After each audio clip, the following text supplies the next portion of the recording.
Bueno, sean todos bienvenidos a esta charla de Code Pills, una sesión más de aprende compartiendo para aprender y aprende para compartir.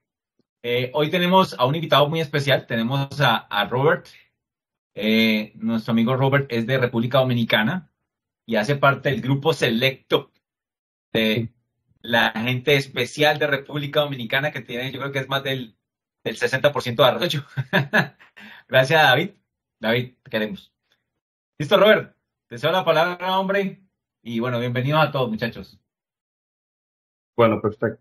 Esta charla se titula Acelerando tu productividad en Visual Studio y un poquito más allá. Como Julio mencionó, soy de República Dominicana, tengo 31 años, 12 años de experiencia laboralmente, soy ingeniero en sistema y los últimos 6 años ha sido como desarrollador de software en prácticamente con tecnologías de Microsoft.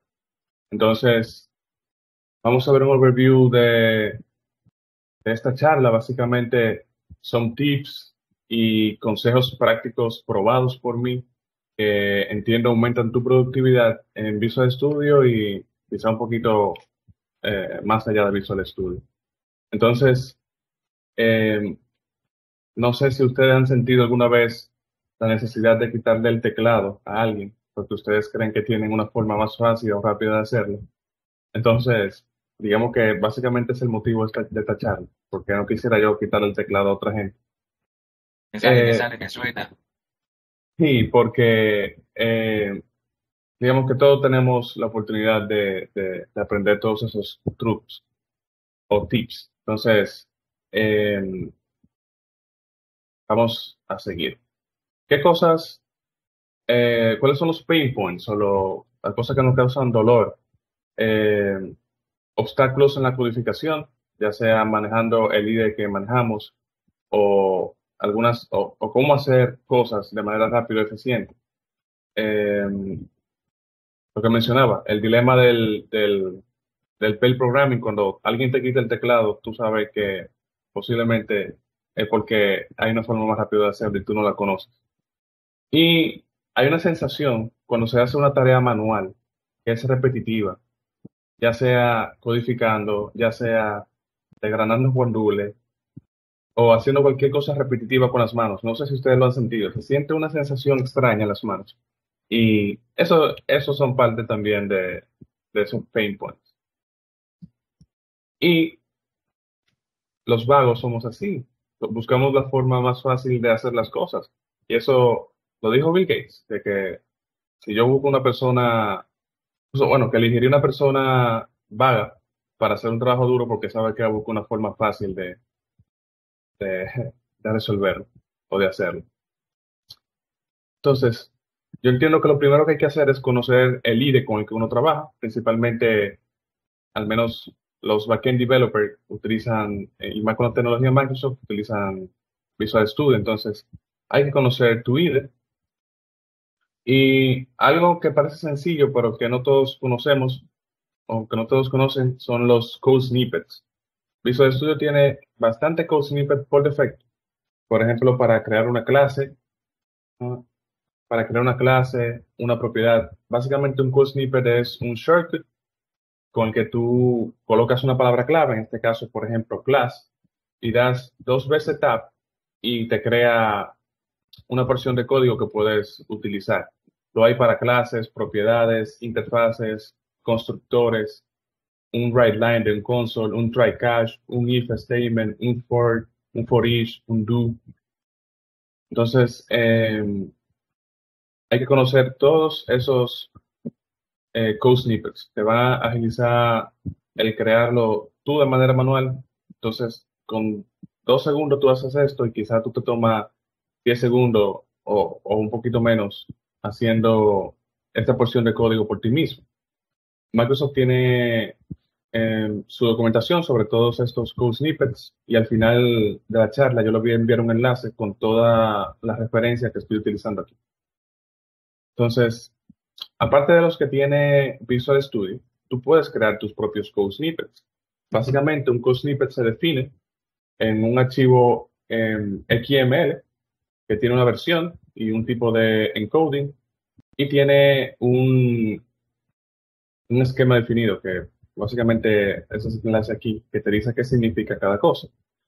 Si vemos el code snippet como tal, empieza aquí con un code snippet, con un bracket de code snippet. Tiene un header, ese header tú le colocas el título, una descripción, el shortcut y un autor. En este caso el shortcut es JProp. Este code snippet lo creé en un proyecto que necesariamente teníamos que utilizar JSON properties, es decir, tener una propiedad con un decorator de JSON.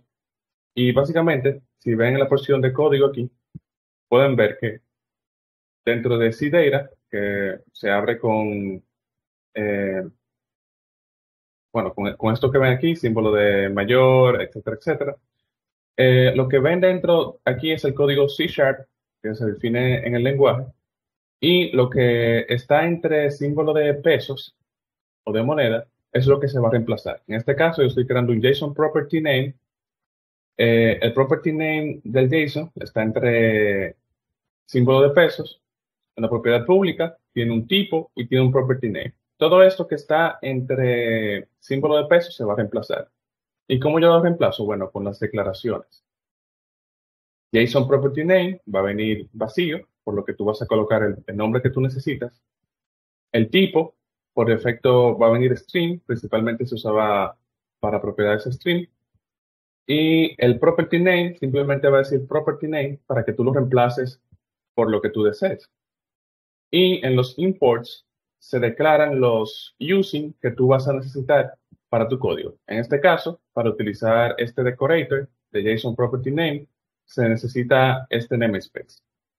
Básicamente, tú guardas este archivo con la extensión .snippet y lo importas a Visual Studio.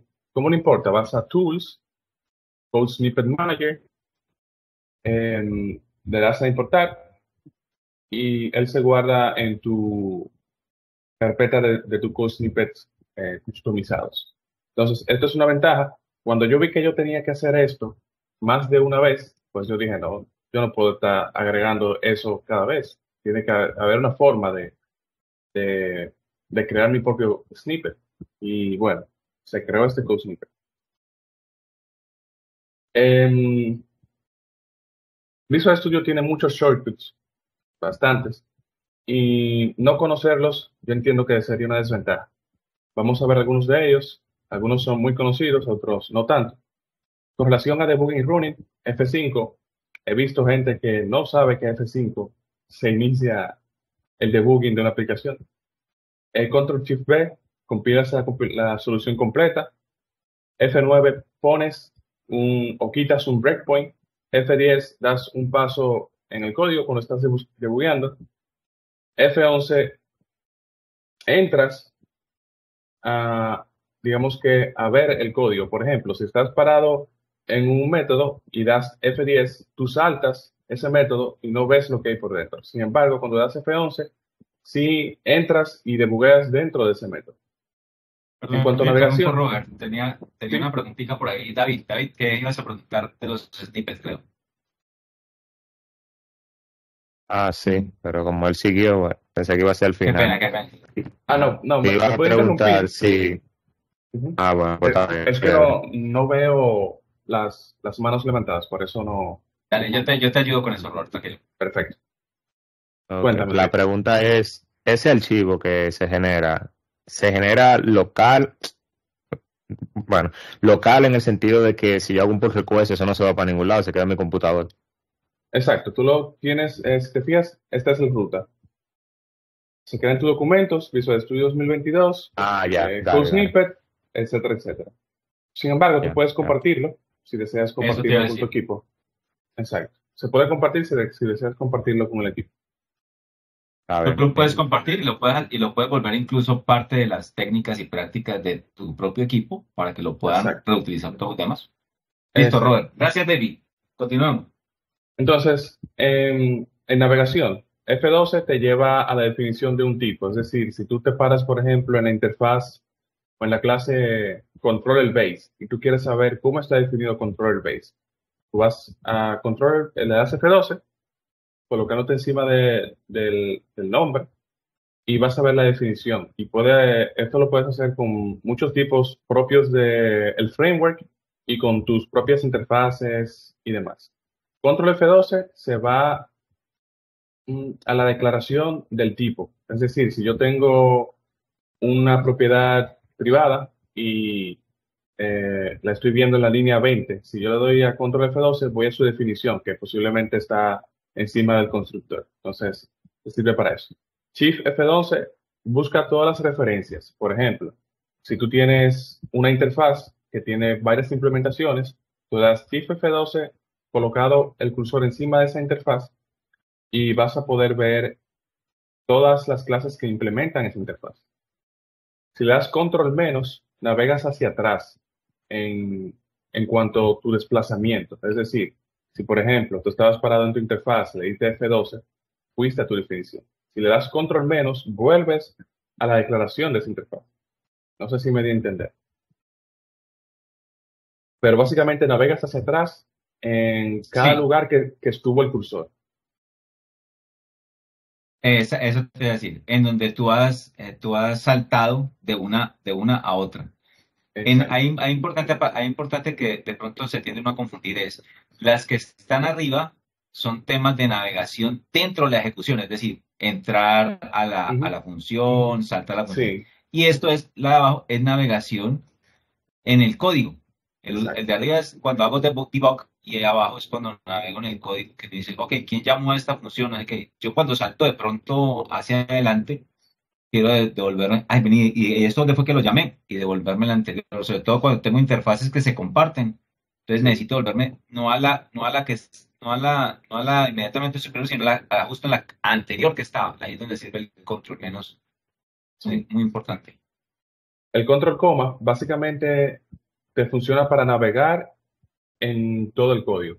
Si yo escribo control coma, yo recuerdo que tenía una propiedad que se llama auditable o created on, por ejemplo, y le doy control coma, él me va a mostrar en el código en todos los lugares que está esa propiedad. Incluso puedo buscar interfaces, puedo buscar tipos, etcétera, etcétera. Muy útil. Control coma.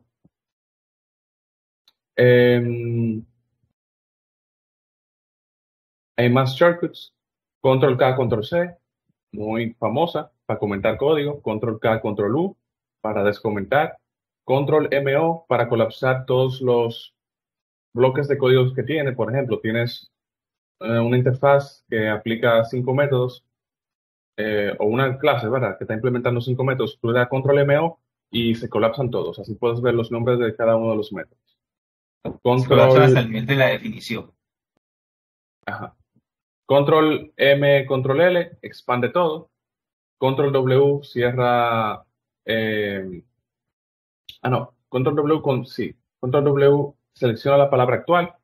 Control RR renombra símbolos. Es decir, si yo tengo un private field definido arriba, digamos que por ejemplo el iLogger, y yo quiero renombrarlo, he visto que muchas personas lo renombran en un lado y luego que le da el error, renombra en cada lugar que le da el error. Sin embargo, si tú te paras encima del nombre y presionas Control RR, él renombra eso en todos los lugares donde se haga referencia. Funciona en clases, funciona en propiedades, funciona en private fields, en todo lo que tenga un nombre. Entonces, estos son más relacionados con buscar y reemplazar. Control F, Control H para reemplazar, Control G para ir a una línea específica, Control D para duplicar una línea. Antes era necesario tener una extensión, ya no. Ya Visual Studio y Microsoft ha tomado muchas cosas de la comunidad open source y la ha agregado. Antes era una extensión, ahora se hace por defecto. Bueno, esto vimos que son cosas propias del IDE, pero como mencioné, hay cosas que Microsoft ha venido adoptando, y Visual Studio particularmente, Pero aún así es necesario instalar algunas extensiones que yo considero esenciales, que incluso te hacen aprender, te hacen mejorar tu código y la considero primordiales para tú tenerla instalada. Entonces, la primera, Security Code Scan, básicamente te dice si tú tienes algún bug o alguna falla de seguridad en tu código. Por ejemplo, si tú generas eh, números random y tú utilizas random del framework, te va a decir la forma correcta de tú hacerlo y te dice por qué está mal. Entonces tú aprendes ahí muchas cosas de seguridad. Y esto te sale en los warning o te sale como suggestion para, para tu código. SonarLint básicamente es una extensión que emula SonarQube de manera local y tú puedes corregir todos esos errores antes de que te lo diga SonarQube en tu pull request. Entonces te ahorra tiempo. Igual, aquí aprendes muchísimo de cómo mejorar tu código.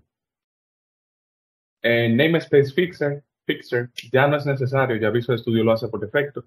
Si tú le das clic derecho, si tú mueves archivos y mueves clases, por lo regular, Visual Studio ahora te pregunta si quieres actualizar el namespace. Y si no te lo pregunta, tú puedes darle clic derecho a la solución y decirle que corrija todos los namespace de acuerdo a la estructura del código. Fine Code Coverage, esta extensión me la recomendó Julio y básicamente te ayuda a visualizar el test coverage que tiene el porcentaje de cobertura que tiene tu código. Y es muy bueno cuando tú tienes Visual Studio Community, por ejemplo, que no viene con esta característica. Crosslinator básicamente es una colección de más de 500 mejoras o 500 sugerencias que te da en el código. Igual aquí aprendes muchísimo. Te dice, por ejemplo, si no estás usando una propiedad, eh, te dice cómo mejorar un if, por ejemplo. Te dice cómo mejorar un switch. Te dice mejor cámbiate if a un switch, etcétera, etcétera. Te da muchas recomendaciones buenas. Productivity Power Tools básicamente es un set de varias herramientas individuales. Este sí es de Microsoft y te da muchas cosas como, por ejemplo, poner los tabs en colores para tú saber a qué proyecto pertenece cada tab cuando trabajas con múltiples proyectos, una solución. Y me falta una, CodeMate. Básicamente CodeMate es para tú poder aplicar un code styling a tu código y que todos que todos tus miembros del equipo tengan ese mismo code styling. Es decir, que si yo acostumbro a dejar un espacio entre propiedad, pero mi compañero no lo hace, cuando hagamos merge de ese código, pues va a haber un conflicto innecesario. Entonces, con esto se mantienen todos con un mismo estilo. Esto Yo también les cuento sí, les cuento una experiencia personal de Robert. En otro proyecto, en otra compañía, nosotros no usábamos CodeMate y cada uno documentaba o hacía cosas de manera diferente, codificaba de manera diferente y siempre habían problemas de merge. Y resulta que los chicos de la India, pues se decía, simplemente sabe que reemplace lo que yo tenía por lo que yo, o sea, reemplace eso, ellos no se ponían a resolver, sino que simplemente decían, tome la versión que yo estoy ingresando y se perdían una cantidad de código de manera impresionante. ujú, Entonces, sí, ese problema se solucionó usando CodeMate porque mantiene el mismo estilo de codificación, mantiene en el mismo estándar, incluso hasta ordenamiento, y eso funciona ujú, bien. Todas estas sí, herramientas en conjunción, uno puede tener, por ejemplo, ReCharper. ReCharper es una herramienta que se instala y te hace casi que todo esto en una sola herramienta, pero hay que pagar. ujú. Mientras que si yo uso este tipo de cositas, digamos, de manera gratuita, tengo lo mismo en varias herramientas y sirve mucho. La verdad, se lo recomiendo bastante. Sí, esto que hace CodeMate ya se puede hacer con Visual Studio. Hay un archivo que se llama .editorconfig, eh, que ahí se puede hacer. Yo realmente no he tomado el tiempo para implementarlo, pero si quieren verlo, también con el .editorconfig se puede realizar.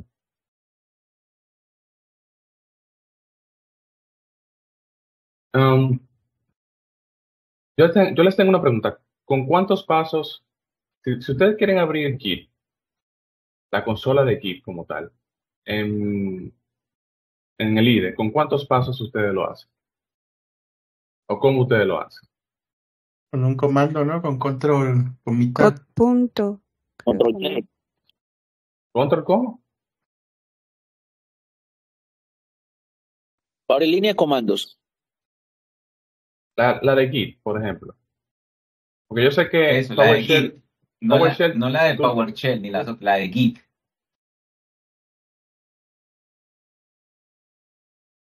Preguntar por lo, cuál es la ventanita de Git. por lo regular, mucha gente lo que hace es darle clic derecho a la solución, decirle abrir donde está el folder, luego clic derecho al folder, luego abrir la consola de Git. Sin embargo, yo con un shortcut parecido al de PowerShell se puede abrir. ¿Y cómo tú haces eso? Bueno, con Custom External Tools. Y básicamente, yo le puse un shortcut, alterna GG y se hace. ¿Cómo tú lo haces? Bueno, tú vas a Tools, vas a External Tools, si se fijan, ya lo tengo aquí, Git. Luego de External Tools, te va a decir, bueno, tú haces, agrega uno, le pones el título, le dices qué herramienta quieres abrir, puede ser un script, puede ser la calculadora, puede ser lo que tú quieras. En este caso, es algo útil, la consola de Git, y el directorio que él va a iniciar sería en el Solution Directory, en el directorio de la solución. Entonces, este simple paso, bueno, agregándole también el shortcut, tú puedes agregar cualquier shortcut a cualquier opción o prácticamente cualquier opción que tú tengas en Visual Studio y simplemente tienes que buscar dónde se encuentra. En este caso, esto se encuentra en Tools, External Command y el número 2 porque esta sería la posición 0, perdón, 1 y 2. Entonces, eso. Pueden agregar shortcut también a todas las cosas que deseen. Entonces, otra cosa, configurando las propiedades automáticas de manera, bueno, customizando tus propiedades automáticas. Por ejemplo, tú implementas una interfaz de iAuditable y esa interfaz te pone 4 propiedades. Cuando fue creado, la fecha, etcétera, etcétera. Sin embargo, cuando tú le das a implementar a esa propiedad con control punto, Visual Studio te dice, esta propiedad por defecto dice no implemente the exception. Tú tienes que ponerle simplemente el getter y el setter. Pero yo me hallo eso muy, muy tedioso. Entonces, ¿qué tú haces? Tú le dices a Visual Studio, mira, me devolví, perdón. Oh, no. Ok, por aquí mismo. Lo único que es Tools, Options, vas a C Sharp, que es el lenguaje más avanzado, y le dice, mira, cuando yo esté implementando una interfaz o una clase abstracta, yo no quiero que me ponga throw an exception. Yo quiero que tú me implementes una autopropiedad con su getter y setter. Y así, esas pequeñas cositas tú puedes configurarlas por completo en Visual Studio. Esa es una de ellas. Esto es lo que le mencionaba. Esto no solamente porque es aesthetic, si ustedes saben que visualmente tú puedes tener, cuando tú clasificas la información visualmente es más fácil que tú tener que descubrirlo por ti mismo. Con una extensión que mencioné anteriormente de Productivity Power Tools, por ejemplo, si tú tienes un proyecto de application, otro proyecto de domain y otro de infrastructure, por ejemplo. Por lo regular tú puedes tener más de un tab abierto, más de un archivo abierto. ¿Y cómo tú diferencias de qué proyecto es cada uno? Bueno, cuando tú instalas esa extensión, tú puedes configurar aquí que se coloricen los tabs por proyecto. Y así está esa rosadita porque es el proyecto application, por ejemplo, pero cuando yo abra otra de infrastructure se va a ver de otro color. Y eso me va a ayudar a diferenciar de manera rápida de qué proyecto es cada cosa.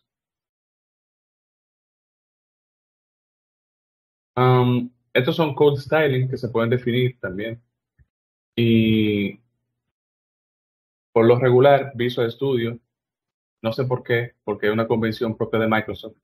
A los campos privados se supone que uno inicia con un underscore. Entonces, ¿cómo tú configuras eso? Bueno, tú vas a Tools, Options, vas a C Sharp, vas al Code Style y vas al nombrado de propiedades. En este caso, tú agregas una nueva configuración, le dice que son para los field names, va a tener un prefijo que es el underscore, le indicas el tipo de capitalización que tiene, en este caso camel case, y esto es un ejemplo de cómo él lo va a crear. Y con eso, tú le dices que va a ser una sugerencia, es decir, que si alguien pone un código que, o un nombre privado, ¿verdad? Una propiedad privada, no, que no tenga ese underscore, él lo va a sugerir. Tú puedes cambiar lo que sea un warning o puedes cambiar lo que sea considerado como un error. Y pues ese código no va a pasar. Otro cambio que puedes hacer, con C Sharp me parece que 8 o 10, eh, el namespace ahora viene, eh, bueno, ya no tenemos las llaves en los namespace, lo que hace que las clases no tengan tanta indentación y sea más fácil de incluso leer visualmente. Entonces, por defecto, Visual Studio no lo trae con el file scope, que sería de esta forma. Él lo tiene con los brackets. ¿Cómo tú configuras que eso sea así por defecto? Igual, vas a Tool, Options, en el Code Style, buscas esta opción de Namespace Declaration, indicas que sea File Scope y lo pones como una sugerencia. O incluso lo puedes poner como un warning si quieres que sea un poquito más llamativo. Y si eres muy estricto, lo pones como un error y así nadie. Bueno, y esta configuración se puede compartir. ¿Se recuerdan que hablé del punto editor config? Mírenlo aquí. Con este archivo se puede configurar y compartir en la solución y todos los de tu equipo van a tener la misma configuración.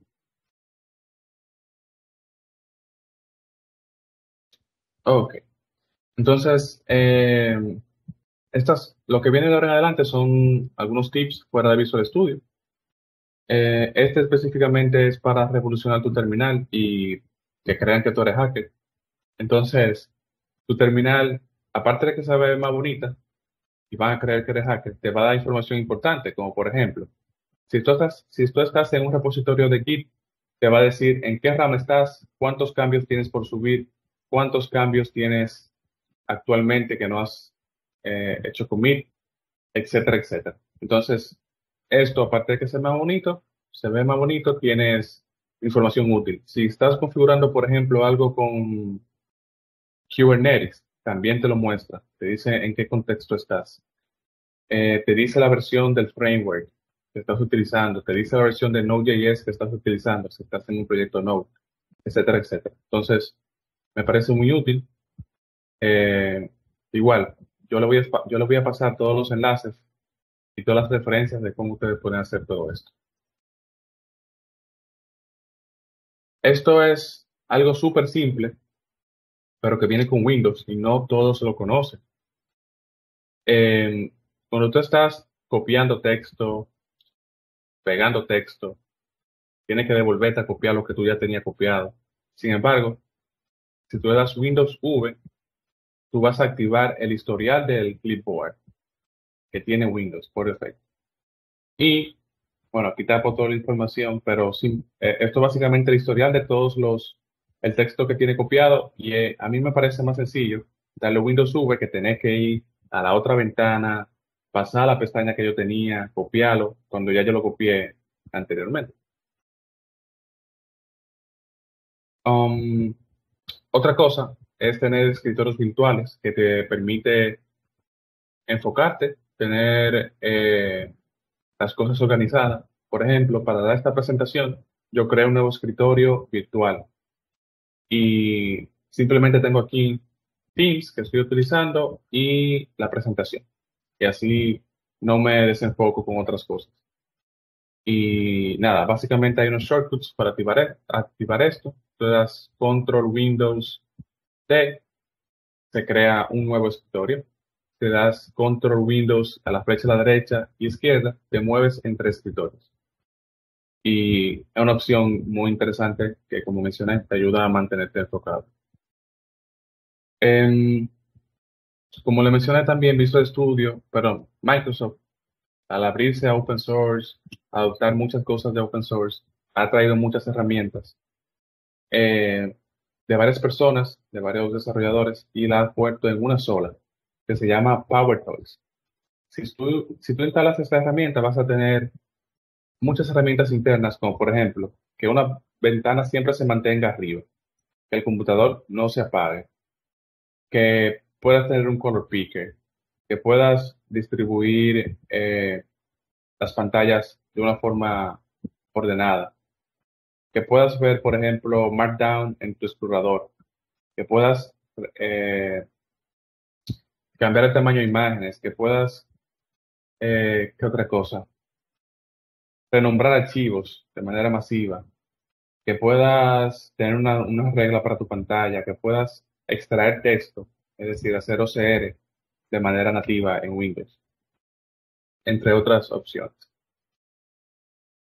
Eh, Otra herramienta interesante, relativamente nueva, es el Microsoft PC Manager. Básicamente, esta herramienta te permite tener tu computador, digamos que en un estado óptimo, te elimina archivos temporales, archivos duplicados, cosas que no estás utilizando, etcétera, etcétera. Obviamente, luego de tu confirmación.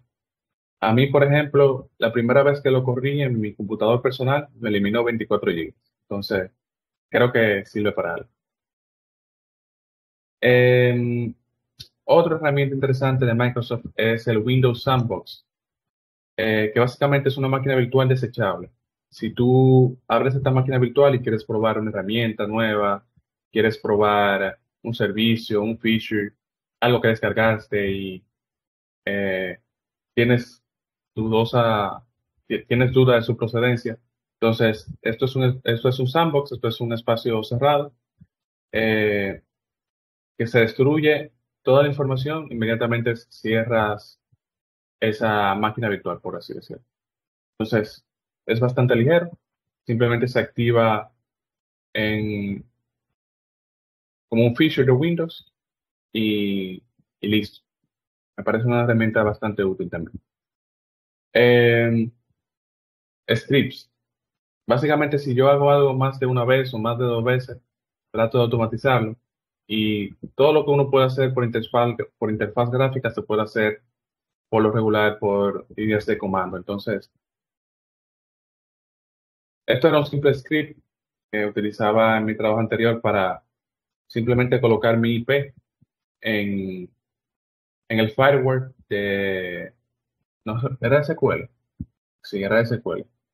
Y listo. Básicamente esto toma mi IP de esta API. Yo tengo un resource group name, tengo un server name, el nombre de la regla para que sepan que esa es mi IP. Me conecto a mi cuenta de Azure. Esto es simplemente para saber si el script está funcionando. Y hay un comando para tú establecer eso, que tu IP esté en el firewall. Y listo. Entonces, con esto funciona, o sea, cualquier cosa que tú quieras hacer, ¿cómo lo puedes automatizar con un script?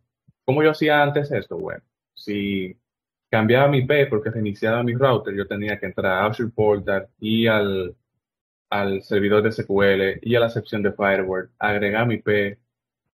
Entonces son 5 pasos quizás. Con esto, con doble clic, se hace en segundos. Por ejemplo, también eh, cuando me estaban instalando la máquina de Arroyo, eh, duré bastante tiempo. Fueron varios programas, varias configuraciones, y yo iba anotando todo lo que hicieron. Y se lo pasé al equipo de TI o de support como un script base, porque todas esas cosas se pueden hacer. Tú puedes cargar un programa, puedes instalarlo de manera silenciosa, no tiene que salir ningún pop-up. Puedes hacer configuraciones en Windows, aplicar políticas, etcétera, etcétera, crear usuarios. Entonces, ¿por qué hacerlo manual? Algo que se hace tan repetitivo cuando tú puedes, con un script, hacer quizá el 80% del proceso. Eh, Algo que parece sencillo, pero mucha gente tampoco no lo usa, es tener marcadores. Yo he tenido amigos que a veces compartimos un enlace, un video, un tutorial, un curso, y después me están pidiendo los mismos recursos que yo compartí. Yo digo, pero organiza tu, tu bookmarks, bancos, tutoriales, cosas personales, herramientas, la forma que tú creas conveniente, pero esto es algo que es bastante útil. Y lo bueno es que ahora todos los navegadores sincronizan esta información. Antes había que tener herramientas para tú poder sincronizarlo entre navegadores, entre computadores. Pero miren aquí hay cosas del 2016 que yo tengo guardadas, entonces nunca se me pierde un enlace, casi nunca.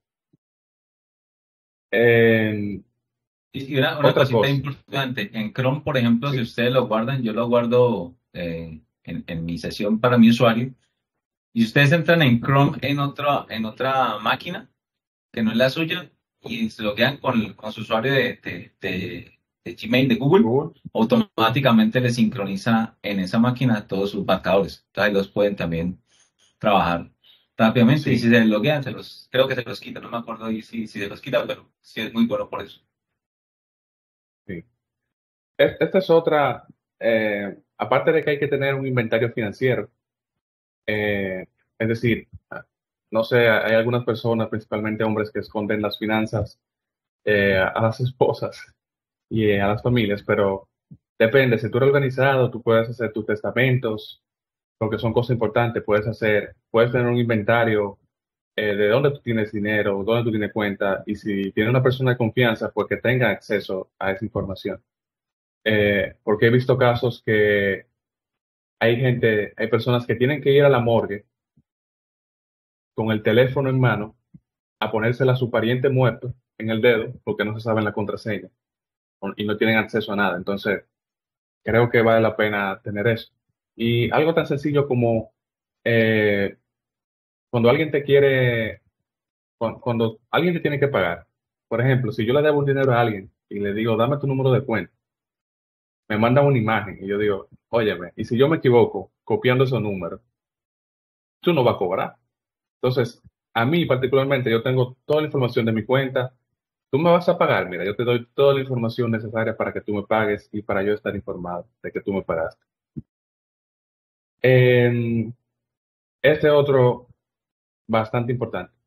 Por lo regular nosotros trabajamos en inglés, ¿verdad? Todas las herramientas en inglés, Windows en inglés. El que no lo tenga así, eh, no sé. Yo cuando el Windows está en inglés o cualquier herramienta, no sé hacer la cosa, se me pierde. Igual. Pero que, Por favor, el que pero tenga eso en español, que me diga de una vez, yo le paso la carta de renuncia ya mismo.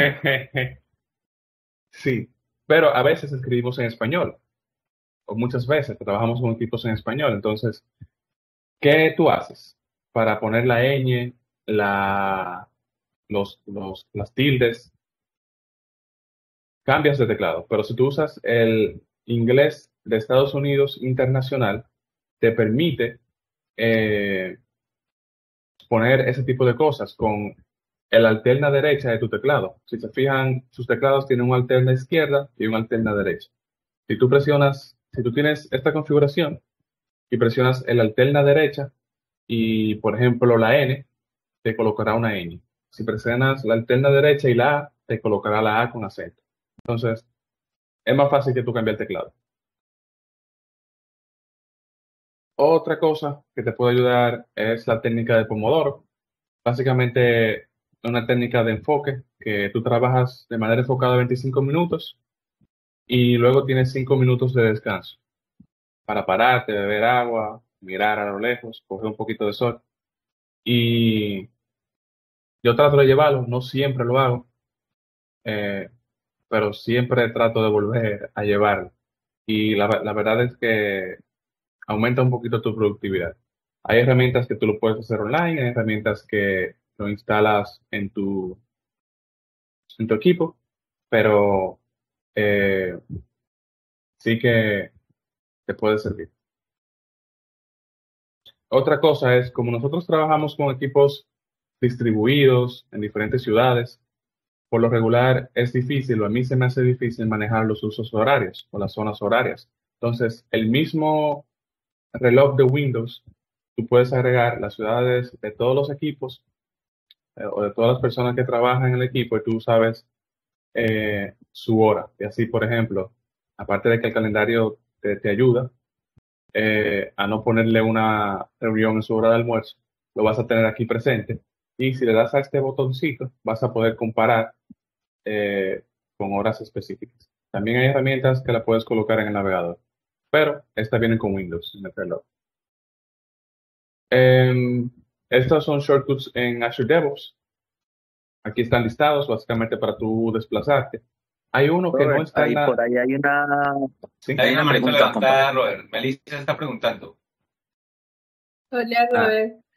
sí. Robert, ¿tú nos podrías mostrar la extensión que tú utilizas? Creo que es en Teams, que es para ese tema de la sincronización de horarios que tú una vez nos mostraste.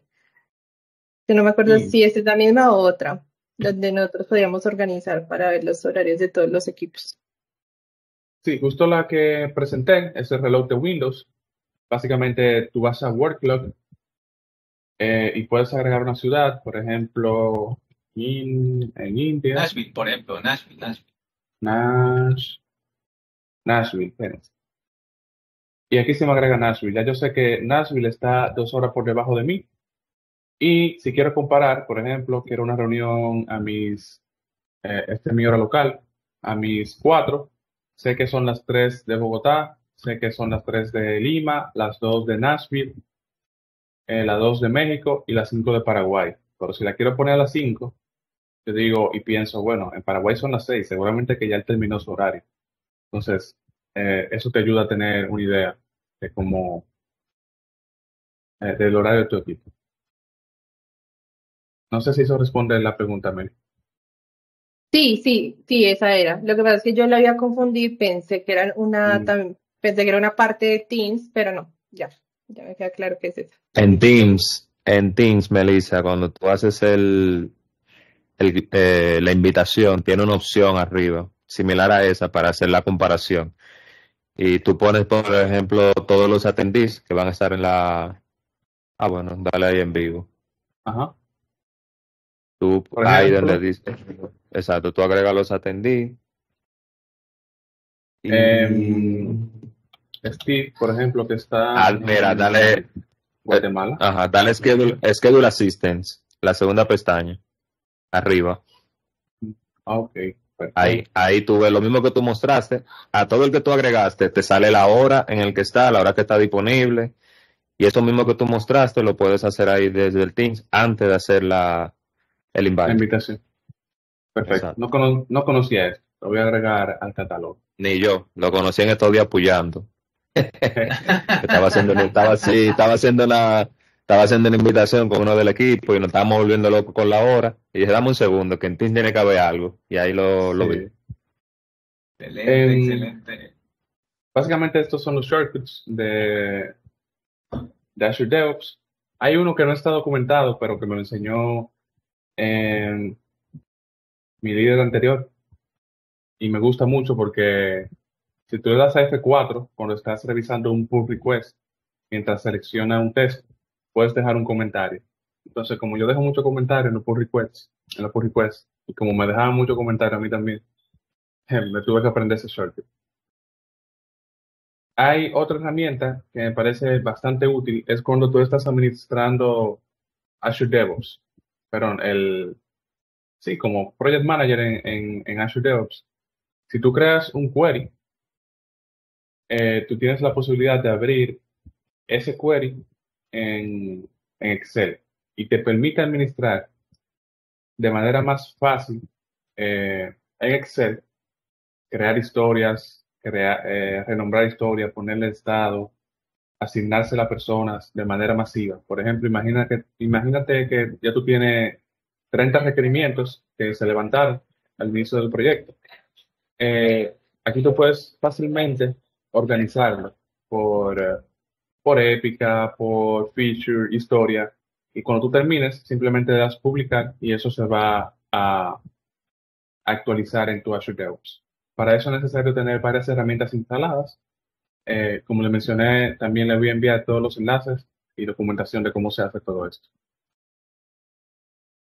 Otra cosa es las wikis de los proyectos.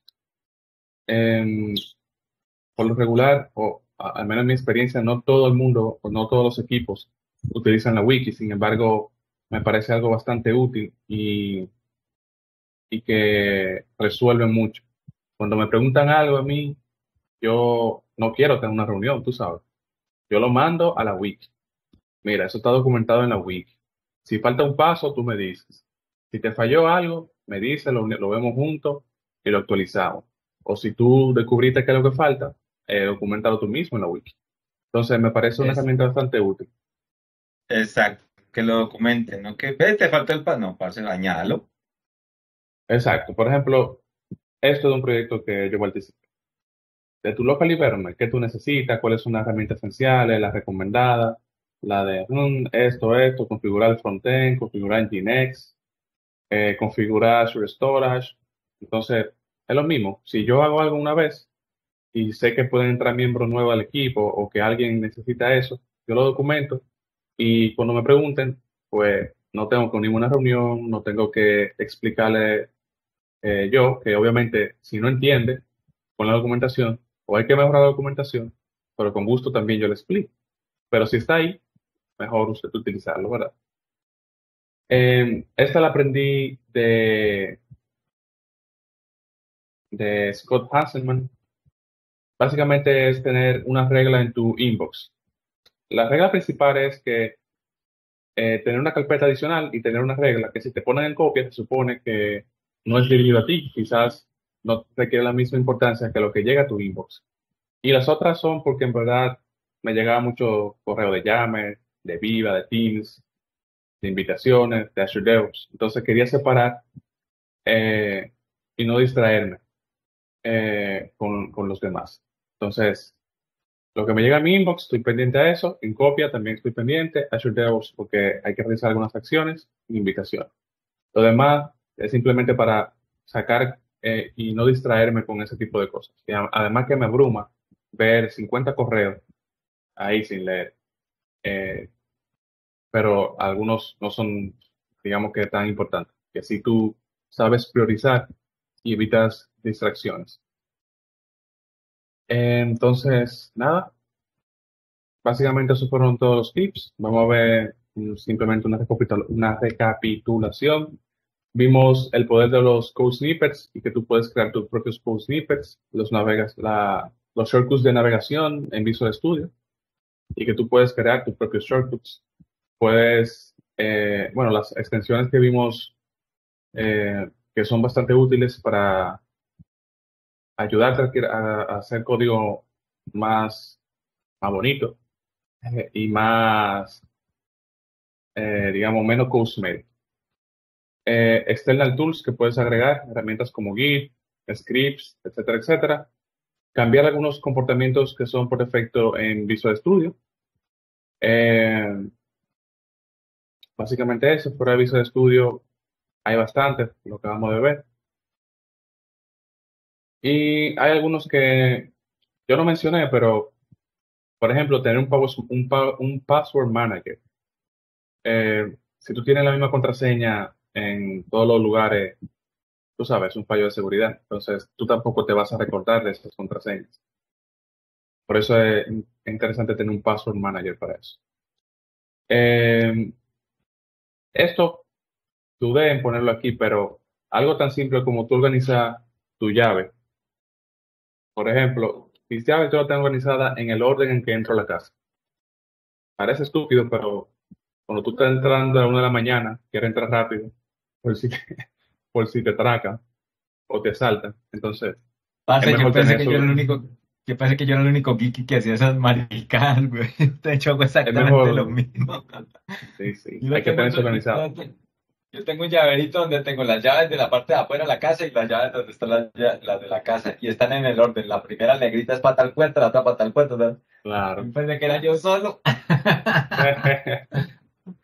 Otra cosa, todo lo que tú te puedas liberar de tener en tu cabeza, te libera carga, no recuerdo cómo se llama ahora, eh, pero libera tu cabeza. Entonces, todas las cosas que yo puedo y que son de pagos fijos, yo lo automatizo. Y la mayoría de sistemas bancarios, la mayoría de servicios te permiten hacer. El teléfono no me preocupo, porque sé que el monto siempre va a ser fijo, la luz, ahí las reviso, porque la energía eléctrica puede fluctuar, pero igual, automatizar todo lo que se pueda eh, en cuanto a las finanzas. Eh, bueno, esto lo mencioné, tener un financial dashboard o eh, un inventario financiero te ayuda a tener y a tu familia saber dónde está ese dinero y si tú te mueres, que todos nos vamos a morir, saber dónde reclamar y en qué institución reclamar ese dinero. Y nada, esto es algo que hice últimamente, que lo vi y lo apliqué, es tener un second brain. Básicamente es una herramienta o una forma de tú poder eh, sacar todo eso igual de tu cabeza y tenerlo en un ambiente digital, es decir, tener toda tu tarea, proyectos y demás. Entonces, eh, lo voy a compartir igual este texto para que investiguen más sobre ellos, pero me parece bastante interesante. Tengo desde el año pasado, bueno, el año pasado a final de año me tomé un tiempo para organizar todas esas cosas y gracias a Dios van, digamos que van casi al, es decir, todas las tareas que tengo y todas las metas que puse ahí se están cumpliendo casi al 100% en lo que va de año. Entonces, tener todo eso organizado te permite eh, tomar las decisiones a tiempo. Por ejemplo, esta charla estaba dentro de esa meta eh, y todas esas tareas estaban definidas. Entonces, nada, esas son las herramientas que quería compartir. Muchas gracias por su atención. En un momento les voy a enviar todos los orígenes y toda la documentación de mostrar aquí en la dispositiva. ¿Tienen alguna pregunta? No por mi lado, Robert, más que felicitarte, hermano, excelente. Creo que compartiste no solamente temas de programación, sino incluso programación propia y particular. Yo ahí les añado un tema a nivel de seguridad de parte del Secret Manager. No sé si sucede en sus países, pero acá ha pasado el caso y les cuento casos no cercanos, pero sí que ha pasado. Ya por el uso de inteligencia artificial, ustedes saben que se puede duplicar la voz de las personas muy idéntico. Aquí hubo un caso en particular donde llamaron a la mamá de una chica a decirle que la tenían secuestrada, estaban pidiendo plata por ella y resulta que pues ella ya estaba soltando el dinero, muy confundida y todo. Y no sé por qué la mamá se acordó de que ella había ido con una amiguita al cine y llamó a la amiguita y le dijo, no, Melissa está aquí conmigo, tranquila que no pasa nada, es mentira. Entonces, nosotros, por ejemplo, dentro de mi familia tenemos una palabra clave cuando nos preguntan cualquier cosa o algo que no estamos seguros de quién está hablando, pedimos la palabra clave de nosotros y no se la puedo decir cuál es. Pero eso es una forma de garantizar ahorita que todos los temas de inteligencia artificial están rondando. Si ustedes se han dado cuenta, hay noticias alrededor de eso. Entonces, protéjanse también el tema de seguridad. Y eso es social security, inteligencia, de todo lo que tiene que ver con inteligencia social. Entonces, ténganlo presente. De pronto les doy una charlita también de inteligencia social que digo en un pasado y es bien interesante para cómo protegerse incluso de temas de Facebook por ahí. Un amiguito que le gusta publicar todo. eh, yo también por ahí le puedo dar una charlita de todo ese sentido. En ese caso, ¿cierto, David? Bueno, eso es todo, muchachos. ¿Alguna pregunta adicional? Meli.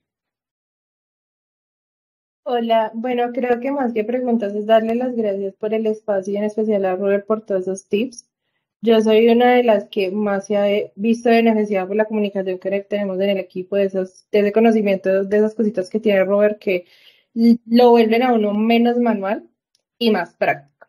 Entonces, nada, Súper. de verdad que muchas gracias, Robert, por compartir tu conocimiento. Mil gracias, Bien, Robert. con gusto. Aquí, chico.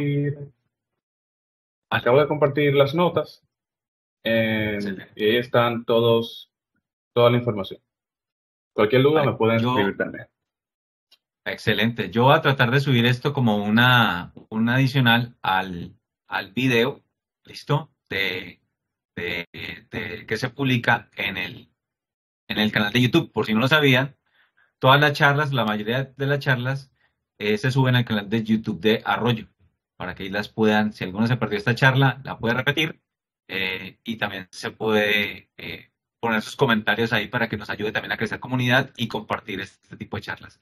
Chicos, los invito a todos a que si alguno tiene algún tema que quiera compartir, algo que le parezca importante, algo que quiera de pronto investigar, si alguno de ustedes dice, no, yo quiero trabajar sobre, no sé, tema, inteligencia artificial o quiero trabajar sobre cualquier cosa, no necesariamente tiene que ser de esta COP, lo puede elevar al equipo de SWAT, me puede escribir a mí o al equipo de SWAT. Y si es algo en particular de backend, también les puede escribir aquí a los líderes y colíderes de la práctica y lo coordinamos para ustedes tener acceso a la charla. Si tienen o necesitan recursos de nube o licencias o algo de estilo, también lo gestionamos para que ustedes no se limiten en este aspecto y nos puedan ayudar a seguir fortaleciendo las charlas de todo lo que tiene que ver con la COP, en particular esta COP de backend y en las demás COPs que ustedes creen que puedan participar. De nuevo, Robert, mil gracias, hermano. Un aplauso para ti. Excelente charla. Aprendí muchísimo. Había varios shortcuts que no me sabía y voy a empezar a incluirlos. Y nada, gracias a todos, chicos, ustedes también por asistir. Y bueno, nos vemos.